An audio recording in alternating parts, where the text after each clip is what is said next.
In this lesson, we will discuss the difference between healthy and unhealthy relationships. We've learned about the different types of relationships and what are some appropriate and inappropriate things that we can do when we engaged in our different types of relationships, whether they be friendships, relationships that we share with our family members, with acquaintances, with strangers, and of course with romantic partners. And so now we're going to talk about what it looks like when you have a healthy relationship, one where everyone is happy, and then an unhealthy relationship, and how we can conduct ourselves to reassess whether we want to stay in this relationship or not. All right, so just a brief overview. Social relationships are the ways in which we relate to those in our lives and in our communities. So it's all about relating to other people. Okay, it's that network of people that we know and how we know them. Social relationships include our families, our friends, romantic partners, coworkers and peers, acquaintances, strangers, etc. We can think of these relationships as layers of an onion. So we're in the middle of that onion, right? And so the closest people in our lives are in that layer that's right next to us. And then as you move outward, your relationships become a little less strong because you don't know these people as well. And at the very outside of that onion are strangers, people we don't know at all. So we interact with each group of social relations in a different manner, and we adjust our behavior accordingly for each group. So that's what social relationships are. Now let's talk about what a healthy relationship is. So a healthy relationship is one where both individuals feel mutually respected and care for the best interests of each other. So remember, when you think about respect, it comprises a lot of things. It means that you trust the person, you hold each other accountable, you feel safe around them, you can be honest, you support each other, and you cooperate and work together. In a healthy relationship, both people feel good about themselves and the time that they spend together. This also includes the times that they're unable to hang out. So just because you can't hang out with a person every day doesn't mean that you get upset over it or the other person gets upset over it. A healthy relationship is about the time you spend together as well as the time that you don't spend together. A healthy relationship is about being fair, equitable, and respectful of each other. Both persons' thoughts and feelings are equally important. So when you look at these diagrams, you can see that healthy relationships involve a lot of different behaviors. They involve respect, trust and support, shared responsibility, fairness. And at the very base of our healthy relationship pyramid is respect. From there it goes appreciation, recognition, support, gratitude, and love is the highest part. And you can have love for a friend as well as for a romantic partner in your family, right? There's different kinds of love.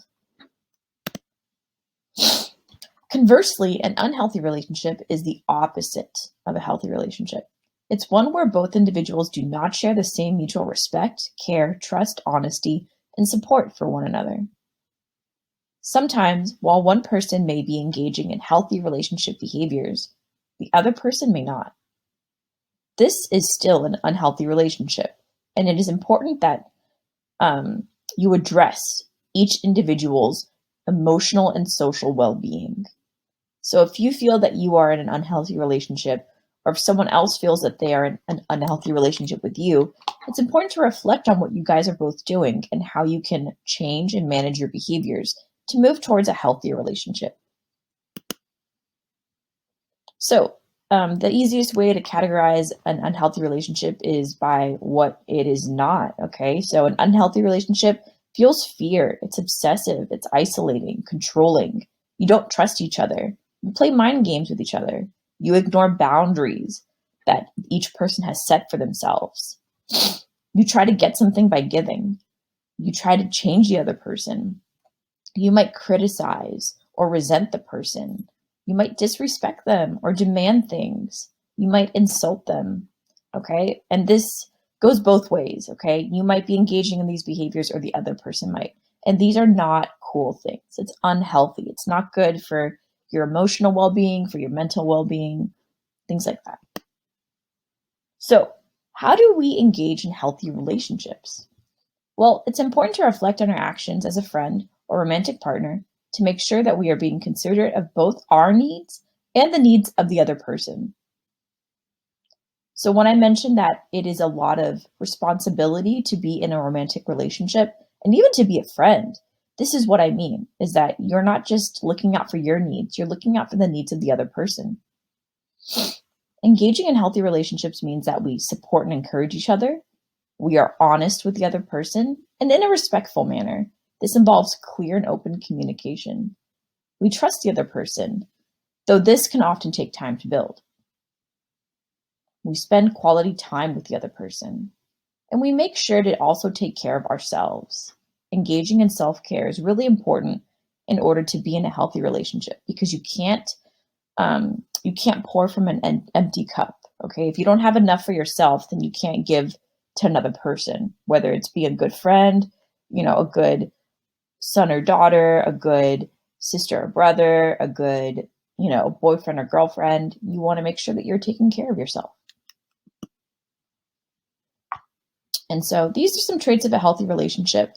And this is how you can determine whether your relationship is healthy. So I'll just let you guys look at this slide for a minute.